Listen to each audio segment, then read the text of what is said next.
Based on the film, what are the defensive priorities this week, would you say? Finish tackles on the perimeter and keep the quarterback in the pocket. When we did that, we played high level defense.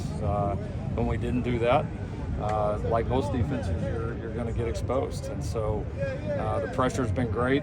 You look at the national rankings, we're the number one team right now in pressuring quarterbacks, which is a huge thing. It's a phenomenal place to be.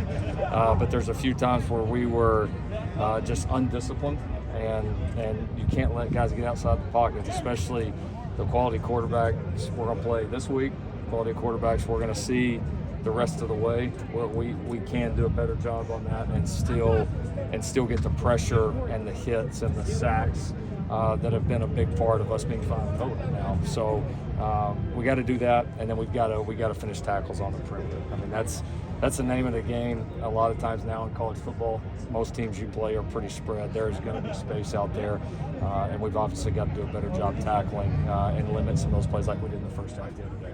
How are Zachariah and Max Williams doing? Any sort of status update on that? Yeah, both progressing. Both did a lot more today than what they did last week. Hopeful that to be able to have them both. It was obviously those are two prominent players for us, and not having Max, especially in a game like that where you end up playing a lot of snaps against a spread, high tempo offense. That one hurt, right? Just his experience, and just simply too, just from a sub standpoint. I mean, we had too many guys that played 90 plus snaps when you start to consider special teams as well. So hope to have them both back. Don't think anything's long term, but we got to see how they progress this week. Lincoln, you talked about how the trained eye could see the differences between maybe some issues in the defense this year versus last year. Could you expand on that a little bit? Like what is clear that where there are different issues this year maybe compared to last year? Well, I mean, you're talking about comparing obviously a big part of games, but I think first off, we've been able to generate consistent pass rush from all levels of the defense. I think we're better from a blitzing standpoint from a linebacker position, and we certainly have more guys up front, both outside and on the interior, that can create havoc, that can get in the backfield, that can create tackles for loss. And so that's been a big difference. I think the second has been the run lanes. We're a little bigger, thicker, stronger inside. And so when things have popped this year, when we've given up a run, it doesn't look the same. It just doesn't, and it's not been because people are just getting moved way off the ball, or you maybe have just kind of this gaping hole here. It's been again, it's just a sturdier front overall, and I think those have been the biggest differences. Honestly, I think we've busted less. We've played some stretches of ball this year that frankly I don't know that we were capable of playing last year, to be honest. So we got to put it together. We can't just do it. We can't just dominate a good offense for 2.5 quarters like we did the other day. We got to do it for 4, and that's our expectation that we will. Coach, with Eric Gentry only playing 9 snaps on defense, are you managing him from a health perspective? Is there more you want to see more from him in practice? Just take me through his role right now. Yeah, I think just competition. I mean, he's Eric's still. He's back full go, but when you miss the time that Eric missed, I mean, he missed all of spring ball. He missed, basically the last half of last season, and then he was very limited really through all of fall camp. I mean, he's healthy, but he's still getting his feet underneath him. He's still getting back used to being on the field and playing a lot of snaps. So, and listen, we got a better linebacker than we did last year. I mean, it is what it is. There's more good players. I think Eric's going to have a chance to have a prominent role in our team and our defense, and I was proud of him the other day that even in a game where he didn't play 1 million defensive snaps, the pump block was clearly one of the biggest plays in that game, and so still making an impact. But yeah, the quality of players he is, if he continues to work hard and stay focused, it's hard to imagine him not getting better and better and playing a pretty good role for us. Lincoln, we didn't see Corey Foreman on the sideline on Saturday. He didn't play against ASU. Is he someone who tends to redshirt?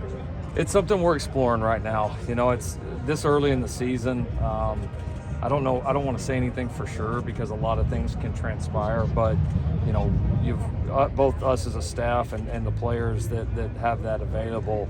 It's something you have to be aware of. and it's something we're open with guys. We have conversations with all of our guys that have redshirt years available, and so occasionally if a guy maybe he's not going to have a huge role in a game, you might hold him back right now, and then if an opportunity presents itself to have a bigger role, you can obviously revisit that down the line. And I would put Corey in that category right now.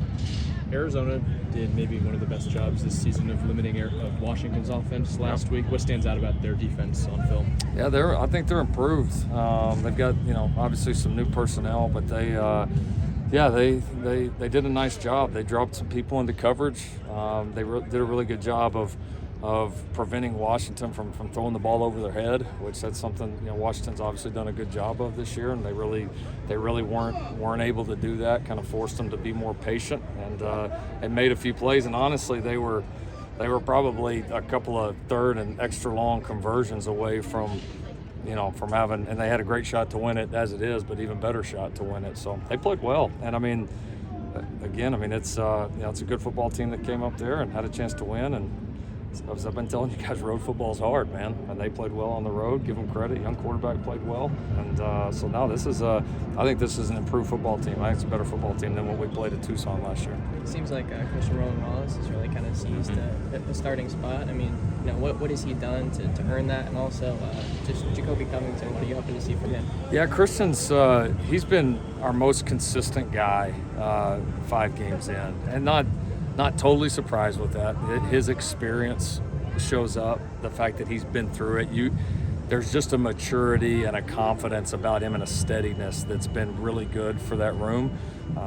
And so we obviously, didn't have him through most of spring. Again, we had the weird deal with the first of the season. I mean, all of that. So he's starting to really get in a rhythm. And I think he's done a nice job at corner. Played very steady. Played a lot of snaps for us the other day. Covington's coming along. Has made some nice plays. He honestly, even on the hard count the other day, he was in pretty good position. The ball kind of tracked back inside. He was really in pretty good position on that play. And he's started to become a little more consistent on the practice field. So he's a guy. He's a guy we'll point to, along with Damani, along with Sierra, that, we want those guys to continue to come along. We know we're going to need them. They've all had some moments of really, really good play. They're all in a really big competition right now to play, and the cream's going to rise to the top, and we need those guys to come out and play at a high level. Let's do one more. You got 3 former Arizona players. You mentioned Christian Roland-Wallace. You guys going to talk to them about game plan or strategy or anything? Or is that okay to do? Or? We kind of just more fun anything, just to kind of settle them down. And they're honestly 3 pretty steady guys. They're pretty older guys, but we've had this a lot now with like Austin last year before Stanford and B. Rice last week for Colorado. I mean, it's become a little more commonplace that somebody on your roster is going to be, have played at the school that you're playing that week. So, we try not to make it too big for them. Have those guys are always excited to go back and compete against all their buddies and see a lot of people. And then there's obviously a lot of emotions flowing there. So we're glad those guys are with us. I know they'll be ready to play, excited to play against our group. Thank you, Coach.